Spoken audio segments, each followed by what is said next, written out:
Aboraboye.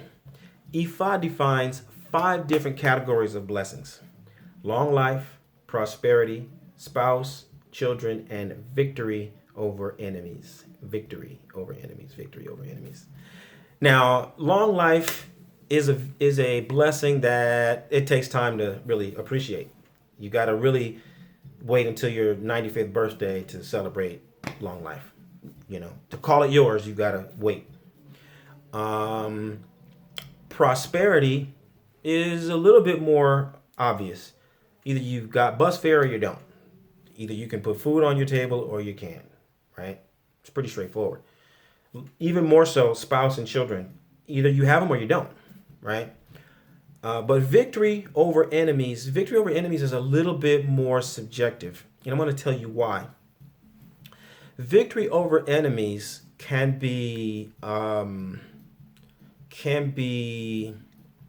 misunderstood or even overlooked depending on how you feel.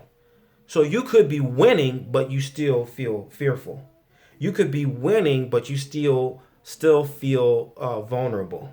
Okay, and as a result of that, you could be, really feeling like you're being overwhelmed, even though you're doing fine, based on your mindset, your perception, and how you feel inside, right? Now, this is the School of Orisha Studies, and I'm your instructor, Obafemi Origunwa. And today's lesson is on assessing your victories. All right.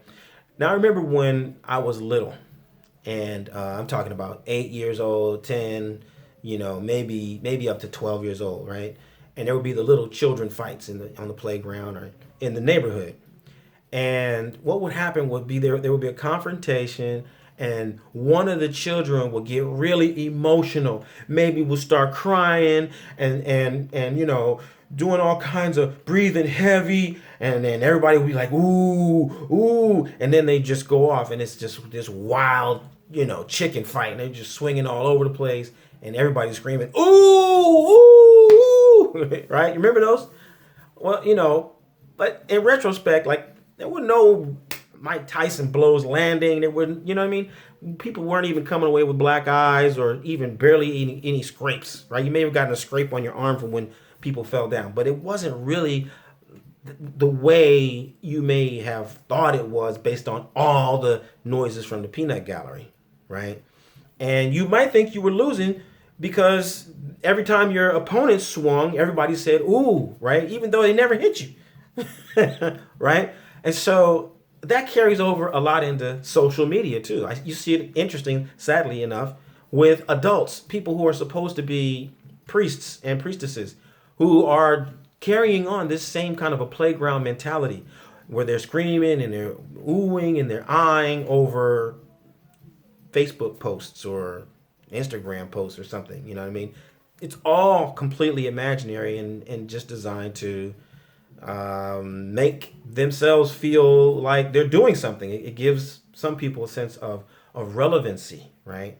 And that's a kind of an underlying sadness of it, that the people who are who get drawn into this kind of stuff don't have they don't have relevance. They don't have a purpose. They don't have any real contribution that they're making. So they have to create things that make themselves feel important.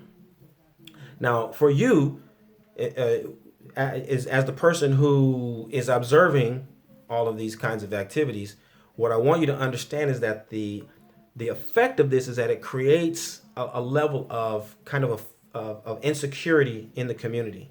It boils into the culture, insecurity and uncertainty and anxiety. Right now, I made a video about this recently, and I go into more detail about it. But I want you to be very careful to insulate yourself from that kind of an exploitation, because what it does is it promotes the idea that everything is insecure and that you should be insecure. And in your insecurity, anytime something happens, you should start looking for some kind of a charm or some kind of a potion or some kind of a object that's going to protect you from this imaginary enemy, and it just, it makes you subject to manipulation, right? And that's not what we want. That has nothing to do with spiritual growth and transformation. Okay? So when we want to understand what it looks like to count your blessings, to evaluate your victories, and define your progress, then we've got to slow things down, and we've got to be a little bit more observant, right, of what's really going on. So one of my favorite passages I'm going to share with you from the Art of War. It describes in about one, two, three, four, about 7 lines, a fantastic assessment of victory. All right. So here Sun Tzu says, to see victory only when it is within the ken of the common herd is not the acme of excellence. Neither is it the acme of excellence if you fight and conquer, and the whole empire says, well done. To lift an autumn leaf is no sign of great strength. To see the sun and moon is no sign of sharp sight. To hear the noise of thunder is no sign of a quick ear.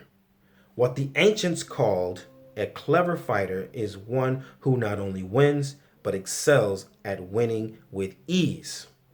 Hence, his victories bring him neither reputation for wisdom nor credit for courage. He wins his battles by making no mistakes.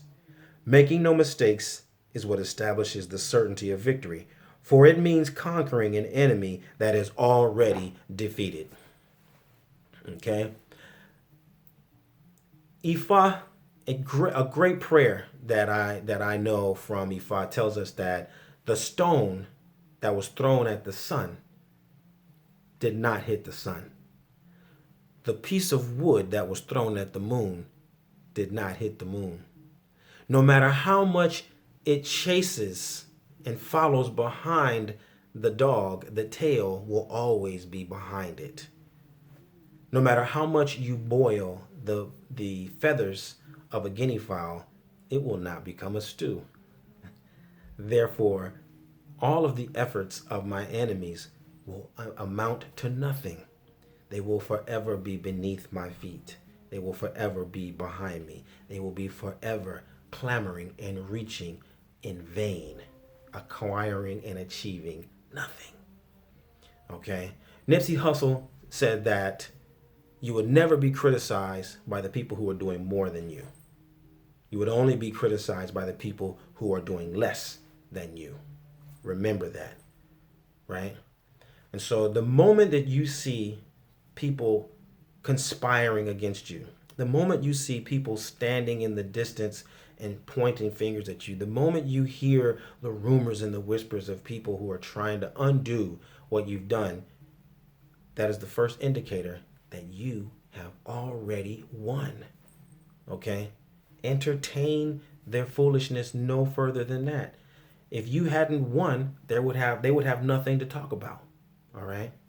So the first and most important step in assessing your victory is knowing that the victory that you enjoy is the one that you chose from heaven.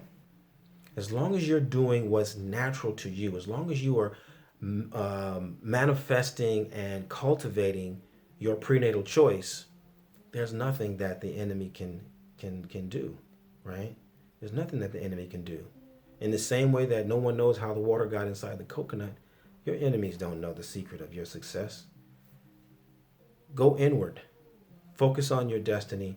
Keep walking your path, and know that what you chose in the heavenly realm is what you will manifest here on earth. Aboru aboye, aboshishe.